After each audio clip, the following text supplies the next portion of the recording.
So this is our official videographer. Oh, yun! Marvin Mabait! Updating! Updating mo baga. Yo. I want a good, clean fight. Obey my commands at all times. Check yourselves at all times. Let's do this, Kinito.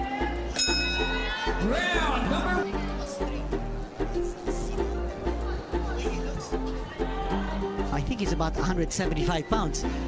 Parang ano eh. Parang ako yung lalaban dito sa tuktok ng ring. Pero ito, Kinito, I'm sure for Marcial, this is all business here. That's right. He's a 4-time Southeast Asian Games gold medalist.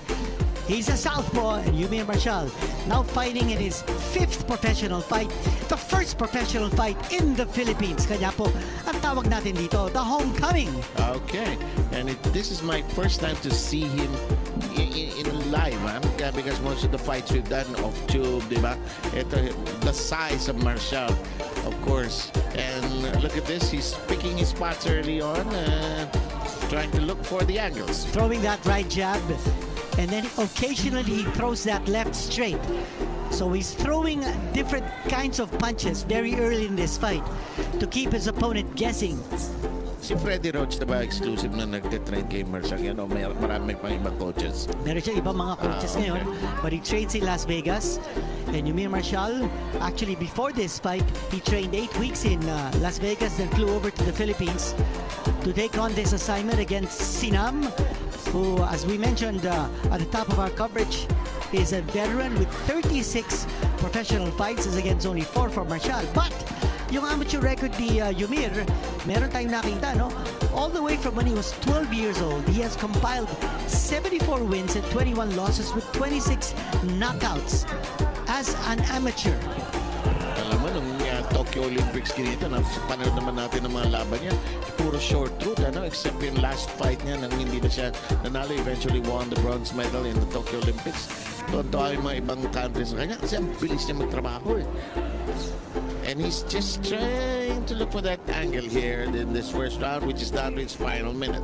You know, we were talking about how Sinam looks like he's 175 pounds. But you take a look at the width of ang katawan ni Eumir Marcial. Very impressive. Chiseled. He looks like he's 170 pounds for this fight. And So, we all know, so Olympics 176.4. Which is now going to be what weight category? Light heavyweight. Light heavyweight. Kasi nawala na yung middleweight division sa Olympics. Ito yung kategorya ni Muhammad Ali, di ba? Nung nanalo siya Yes, ng 1960 tama, Olympics. tama. 1960 Olympics, si Cassius Clay at that time. Eumir Marcial now. If you notice, not too much footwork being shown by Marcial. He's not going side to side. He's got both of his feet planted on the canvas, shooting that right jab. Kuminsan, dinodoble niya yung kanyang right jab, setting the pace, Parang setting the tempo. sinusukatan niya. Sinusukatan niya. Matatapos na po yung ating first round. Not much action. Nice workout. Yeah, and a good give the Filipinos here who came to the Ninoy Aquino Stadium. A good show as well. For the record, this fight was moved up. Also, altering the schedule of the fights. No? After this fight, we in fact have 3 more fights that are scheduled na kailangan ilaban mamaya. And they're going to be good ones. They're going to be good fights. Now, you also notice that a change of power shots here by Eumir Marcial. He's throwing that left hand a little bit more than in the first round, yung left straight. At pag tinapo niya yung left, parang nararamdaman mo, mas matiin ngayon. Alam mo, I'm sure naman the Thai knows the credentials nitong si Marcial, ano ha? Well, the Thai actually is coming off a 3rd round knockout win over Virat in Thailand last December. That's just 3 months ago. Yeah. Okay. And we're saying that this fellow has fought all over the world. He's fought in Australia, New Zealand, Japan, Kazakhstan, Wherever there's Korea, Indonesia. Kahit saan may trabaho. Yeah, so this guy is a journeyman. He's fought around the world. And now he's up against probably, arguably, the most hardy opponent he's ever faced. The toughest opponent ever. And now Marcial beginning to unspool some of his repertoire. He's picking his location. A good left hand by the Thai, however, grazing using the chin of Marcial. And for Marcial, he's got to be aware that it's not just offense that will win in fights. It's also the defense. He's got to be careful. You don't want to get hit if you just try to hit your opponent. Apologizing, Marcial. He apologized to Sinam because of a low blow. And the Thai said, it's okay. I'm okay. The Thai now throwing a combination, but that left hand ni Eumir Marcial. Look at the way he's varying his punches. Right, left. Hindi malaman ni Sinam kung saan nanggagaling yung mga suntok. Yun. Nice shot. Good exchange Backhand. by the two fighters there. He got rocked. Sinam got rocked. And Sinam now felt that power. And now medyo humiwa ng konti yung depensa ni Sinam. But Eumir Marcial is taking his time. Yeah, He's right. not rushing things. Discerning. Oh, in that situation, ordinarily you would attack your opponent and try to finish him off. Pero Pero sa Olympics, yes, oh, arangkada ka na. or even in professional fights overseas. But I think Eumir Marcial has a different objective dito. He wants to put on a show. He wants to get a nice workout. He just missed a big left hand.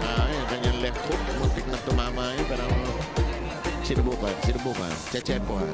And again, that Alexis Marvin Alegria, yung anak ni Alan Alegria, yung former Philippine welterweight champion, at saka si Ray Inosyan. Madalas pag may foreigner na dumadating, mayroon kinokontak na Pilipino to be able to coordinate and fix up things. Laging madalas yan eh. Samantala, tingin mo yung arangkada. Ayan, nagdala ko na live stream ng Pilipinas Live sa sobrang tagal.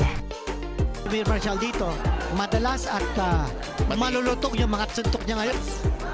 I think that Thai just has too much respect for Marcial's power. That's absolutely what's happening here. That left on the cheek of the thigh. Ang tutulis ng jab ni Eumir Marcial, the right hand is puncturing through that defense ni Sinam. And setting up that left. Sa ilalim si Marcial. A shot to the body by Eumir Marcial. And we are down to a minute and a half here. And we're looking forward to that. Yung body attack ni Eumir. Eumir is bringing down his guard. He's trying to, I think, find out for himself, what do I have to do here, you know? I think a shot to the side of the body. Dapat umatake si Eumir sa katawan. I think that's going to be a very vulnerable spot here for Sinam. Doon sa kidney area. 1-2 on target. 1-2 again on target. Left hand. Sinam backpedaling there. Less than a minute to go. That was a shot to the side of the body na hinihintay natin. And another one. And a left hand on the chin of Sinam. And you notice, that left hand, that left hook is going through the defense ni Sinam. After Eumir hits him with the right to the side of the body. Bumababa yung kamay. Exactly. To defend the side of the body, bumubuka yung kanyang depensa, and that exposes his face for a left hook ni Eumir Marcial. Half a minute remaining here in the third. We're scheduled for 8. No championship in this one. Again, tinutusok-tusok ni Eumir Marcial ang kanyang kalaban. Piling up the points. Okay, tinutusok-tusok. And again, he goes downstairs as the 10-second warning has been sounded already. That shot to the side of the body. Stadium, Eumir Marcial with the colorful trunks up against the beachwear of That's right. Sinam, huh? We've got a good sized crowd. Dito po sa Ninoy Aquino Is he Stadium. headed to Boracay after this? Oh, I don't know. Ready to It depends on what condition he'll be in after this fight. He might just go straight to maybe a hospital, depending on how much punishment he takes. So, gusto ko yung punto mo na maganda yung pagkakakat ng katawan nito si Marcial. Chiseled. Very well Parang chiseled. You can see that he's ready na siya you for can see that anything he's down ready. the road. But the big challenge for Eumir is how to bring up his power and speed to a much higher weight category. Hindi na malayo yung Olympics sa July na Oo. yan, di ba? He weighed 100. 4 months ago. Yes. 4 months away na yan. He weighed 165 pounds for this, and in the Olympics, The weight limit is 176.4. That's a lot of weight that he needs to put on. You cannot put on body fat. You can only put on muscle for you to be able to keep that power. But maybe you might compromise your speed. Kasi yung mga kalaban niya, malalaki kinito Oo. na, di ba? Yung mga East Europeans, di ba? Ito na. Ito, pinapaspasan na ni Eumir Marcial. Yung uppercut. Oh! And look at this, the thigh drops. Was an uppercut, the left hand. And I think they need to bring an oxygen mask here. They need to attend to him. He's still down. And the doctors, I think, are Yeah. already there.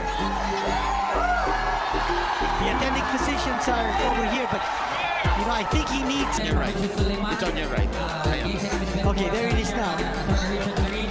Now they're gonna check his eyes, but I still don't see. I don't see the oxygen. Okay, now. Okay, that's important. That's for immediate care. After you get knocked out, you need to have that oxygen. Sapuli, no? Oo. Sapuli. Uppercut yun eh. And it's happened here in the fourth round. It's parang a matter of time, eh, no? And the opportunity presented itself. The thigh is right in front of us. He's getting his treatment now. Eto, panoorin ulit natin kung ano nangyari. There's a right hand, And right then, counter. nagkasabitan. And then you watch the left hand of Eumir Marcial. That went through the defense, but it didn't connect. Bumaba. And then, there it is. That left uppercut. And down he went. Timber. Like a log falling down, the left uppercut. Just one punch by Eumir Marcial. You watch it again. It was just thrown with so much conviction. Yeah, and we are so accustomed to this awesome display of power. Ang ganda ng counter, oh. Yes.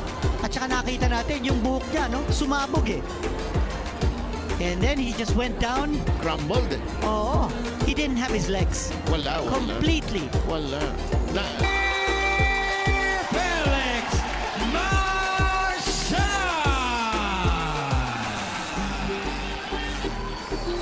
Anything much. But Keith, I need you here. Well, again, the flurry of punches coming from Eumir Marcial. You know that he was looking for a big blow. He countered, and that left uppercut smashed Sinam to the canvas. Watch it here. Just a torrent of blows. And a big miss by Sinam, and Eumir Marcial finding the opening, countering with that left uppercut, and Sinam had nowhere to go but the canvas. Well said and well described. Kinito will take a short break. Please subscribe Marvin Mabait TV. Updating! Updating si Bumbaga.